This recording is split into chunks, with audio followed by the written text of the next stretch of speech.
Bonne journée à toutes. Une nouvelle fois, l'épineux sujet de la sortie des dispositions de l'arrêté Millot en Corse a été abordé à l'Assemblée nationale. C'était ce lundi, avec une proposition de loi initialement portée par Laurent Marcangeli lorsqu'il était député. La proposition de loi relative à l'assainissement cadastral et à la résorption du désordre de la propriété en Corse a été finalement portée par son homologue du groupe Horizon, Xavier Albertini, adoptée à l'unanimité des 139 députés votants. Cette proposition de loi va permettre de proroger pour 10 ans les dispositifs, notamment fiscaux, permettant d'aller vers une normalisation de la situation foncière en Corse. Pour sa première prise de parole dans l'hémicycle, le nouveau député de la première circonscription de Corse du Sud, Xavier Lacombe, a aussi insisté sur la nécessité de pérenniser le fonctionnement du GIRTEC, qui représente un peu plus d'1 million d'euros annuels. Un GIRTEC dont la mission est centrale pour arriver à l'objectif de normalisation. On écoute le député de la première circonscription de Corse du Sud, Xavier Lacombe. Permettez-moi de rappeler les exonérations qui interrogent légitimement certains d'entre nous, qui répondent à une situation d'exception et n'encouragent en rien la spéculation foncière, phénomène qui mine l'économie et pénalise justement les habitants de l'île, notamment les jeunes primo-accédants. Ces exonérations s'appliquent majoritairement à des biens patrimoniaux issus du bâti rural et appartenant à des familles, pour beaucoup d'entre elles, modestes, voire très modestes. De plus, le montant cumulé des exonérations demeure très inférieur au manque à gagner fiscal lié à la non-déclaration de l'ensemble des successions en Corse, qui s'établit à peu près à 50 millions d'euros chaque année. Un manque à gagner majeur pour nos collectivités. Aussi, c'est bien parce que la proposition de loi que nous débattons ici prolonge un texte d'équilibre, cadre légal de la résorption d'un désordre qui n'est plus acceptable, que le groupe Horizon et apparentés votera en faveur de cette proposition de loi. Au-delà de l'adoption de ce texte, l'article 2 relatif aux majorités qualifiées pour sortir de l'indivision doit enfin être rendu applicable.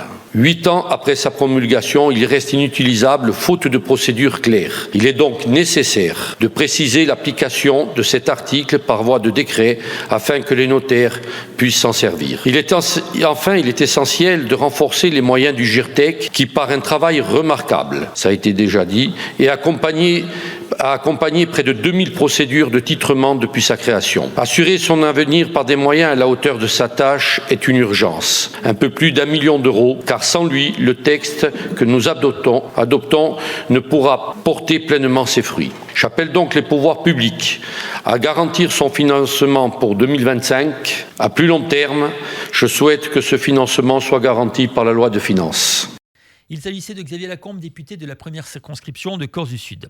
De son côté, le député de la première circonscription de Haute-Corse, Michel Castellani, a souligné la complexité de la situation, le risque de dépossession que représenterait le retour rapide au droit commun et son impact sur le dossier de la spéculation immobilière. On écoute Michel Castellani. Le problème des droits de succession en Corse, ça a été dit, a de longues racines historiques, puisque l'arrêté Millot de 1801 a modifié la base de calcul de l'impôt et surtout n'a prévu aucune disposition pour contraindre à la déclaration de succession, ce qui n'a pas manqué, bien sûr, d'entraîner un non-respect généralisé. Depuis, les réformes successives ont été nombreuses et n'ont pas apporté de réponse aux incertitudes sur la propriété. Ainsi, les biens sans maître, non délimités, en copropriété, couvrent en Corse une proportion considérable.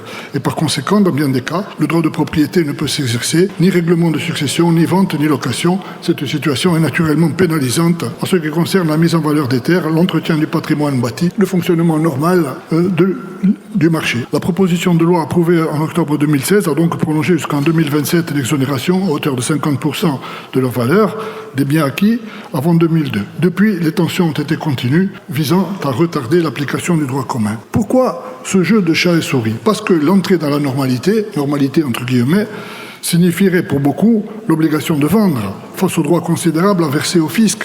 La dépossession, qui est déjà bien avancée en Corse, bénéficierait d'un énorme coup de pouce, pour le moins malvenu. Tous les collègues doivent donc comprendre la nécessité de repousser une fois de plus l'entrée dans le droit commun et laisser le temps au GIRTEC, que je remercie, d'avancer son travail.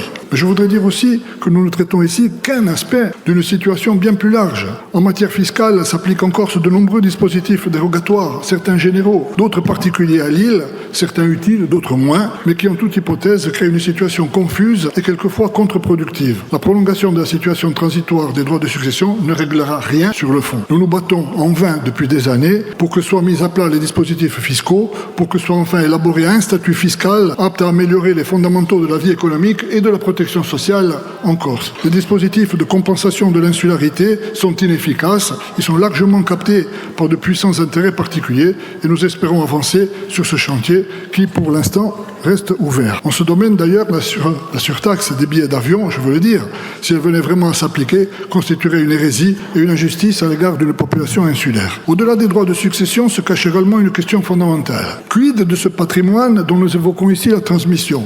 À qui ? Pour quel type de société ?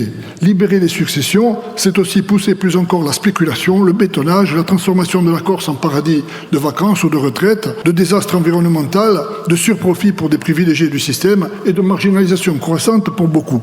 Voilà pourquoi, même si nous soutenons ce texte, notre ambition intacte est de doter la Corse d'un statut de protection de notre patrimoine. On nous dit que le statut de résident constitue une ligne rouge. D'accord, mais il faut avoir conscience alors des ravages environnementaux, culturels, de dépossession que subit la communauté corse. Ce sont nos valeurs historiques, notre langue, notre sens de la vie, nos intérêts économiques et sociaux qui sont in fine balayés et qu'il convient de préserver. Là est le vrai combat. La structure d'État-nation n'est certes pas adaptée à ce type d'approche, alors c'est cette structure qu'il convient de faire évoluer et non pas entériner une situation qui conduit à la mort du peuple corse. Tout cela renvoie au débat de fond et à la reprise du processus Beauvau que nous appelons de nos vœux. Je le répète une fois de plus, nous n'avons pas comme souci de nous singulariser, nous voterons donc ce texte, mais en ayant conscience qu'il ne résout en rien la question foncière et qui contribue moins encore à la survie du peuple corse.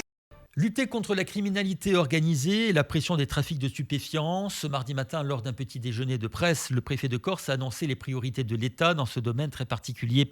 Jérôme Philippine a ainsi avancé un certain nombre de pistes non exhaustives qu'il entend mettre en œuvre en collaboration avec les services de police et de justice.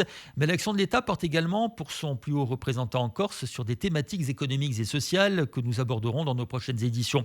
Concernant l'aspect sécuritaire, le préfet estime que rien ne pourra se résoudre sur le fond sans une implication globale de la société tout entière. On écoute Jérôme Philippe. Le bilan de l'action de l'État, c'est-à-dire à la fois sous l'angle administratif et judiciaire, sous l'autorité des procureurs, et là, je pense qu'on aura l'occasion dans les prochaines semaines de le présenter pour l'année 2024.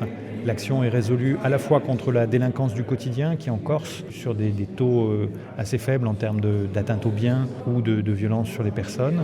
Mais quand je dis paradoxe, c'est qu'il y a aussi un phénomène qui n'est pas propre à la Corse, mais qui est très développé, de criminalité organisée, avec de la délinquance économique et financière et des violences qu'on a pu constater encore ces derniers temps. Et sur ces différents segments, à la fois du bas du spectre et du haut du spectre, l'État agit de façon résolue. Les chroniques judiciaires que vous commentez régulièrement, qui ont lieu en ce moment, montrent qu'il y a sous l'autorité des procureurs des enquêtes, parfois au long cours, qui se font pour porter atteinte à la criminalité organisée. Et je crois qu'il faut continuer l'effort. On ne peut pas forcément contrôler chaque acte administratif d'une collectivité locale notamment. Vous savez que depuis la décentralisation, le principe c'est qu'il n'y a pas de tutelle de l'État sur les communes ou sur les collectivités, mais un système de contrôle, libre administration et contrôle. Alors on a en Corse la chance d'avoir gardé des moyens de contrôle importants, à la fois en termes de contrôle de légalité sur les actes des communes, aussi en matière de contrôle d'urbanisme spécifiquement, puisqu'il y a des difficultés et des pressions fortes sur l'urbanisme en Corse, compte tenu de la valeur des terrains notamment.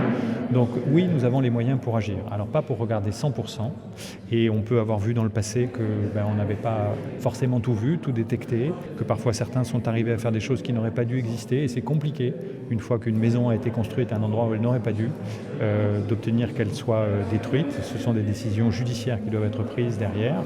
Mais oui, je crois qu'on a les moyens pour agir, et ça fait partie des priorités que je donne aux services pour l'année 2025. Il y a en Corse une concentration d'armes, 350 armes pour 1000 habitants, c'est 3 fois plus qu'en moyenne nationale.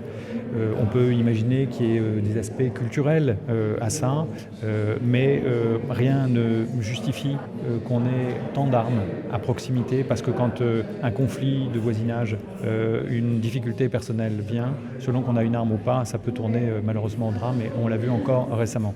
Donc oui, je vais relancer une campagne « Déposez vos armes ». Je le fais avec le préfet de Haute-Corse, bien sûr, pour ce qui concerne la Haute-Corse. On le fera là dans les premiers mois de l'année, et puis on le refera sans doute régulièrement. Je ne me fais pas d'illusions sur le fait que tout le monde viendra rendre ses armes, mais je pense que moins on aura d'armes sur le territoire de la Corse, mieux on se portera. portera. Pour revenir sur le dossier sécuritaire, sur le dossier régalien, vous avez dit aujourd'hui on va s'intéresser de près à ce qui se passe dans les établissements avec le trafic de stupéfiants qui est la clé de voûte en fait de l'action de l'État aujourd'hui. On l'a vu avec le procureur aussi.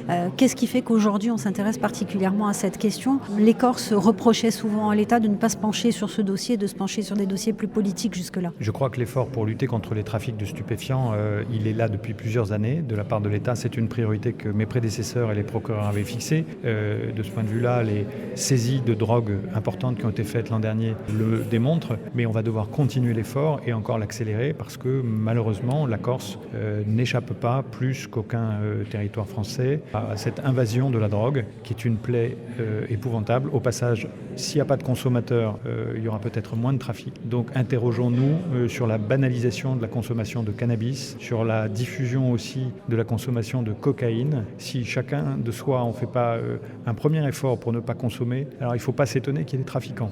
Ensuite, évidemment, les efforts que nous mènerons font partie des priorités que j'ai données aux services de police et de gendarmerie, sont aussi les priorités que donnent les procureurs pour ce qui les concerne, et on va agir de concert pour lutter contre cette plaie, contre ce fléau qu'est la drogue. Nous sommes le mercredi 29 janvier 2025, jour de la Saint-Gildas. Le ciel est perturbé dans un premier temps, surtout en Corse du Sud, où quelques gouttes de pluie sont même possibles ici et là. Mais dans l'après-midi, le ciel va bien se dégager. En Haute-Corse, le soleil brillera franchement, tandis qu'en Corse du Sud et sur la façade occidentale de l'île, quelques nuages persisteront cet après-midi, même si le soleil parviendra là aussi à se faire une place de plus en plus large. Le vent a baissé d'intensité par rapport à la veille, mais continue néanmoins de souffler sur le Cap Corse jusqu'à 70 km/h, sur les régions bastiaises et cortenaises jusqu'à 60 km/h, et en Balagne jusqu'à 50 km/h. Le vent est plus faible par ailleurs. Dans les secteurs concernés, le vent baissera en fin de journée. Quant aux températures, elles continuent de fraîchir légèrement, mais restent encore douces pour la saison. Jusqu'à 15 degrés pour Bastille, à Portievecchio, Bonivadio, 14 à Ajaccio, Calvi, l'Isola, 12 à Cervioni, Pietralba, Prupia, 11 à Corti, Sartè, Rugliano, Vico, 10 à Prunello di Fiumorbo et 9 à Zicao. C'est la fin de ce journal sur Radio Alta Frequenza. Je vous retrouve tout de suite pour votre agenda culturel.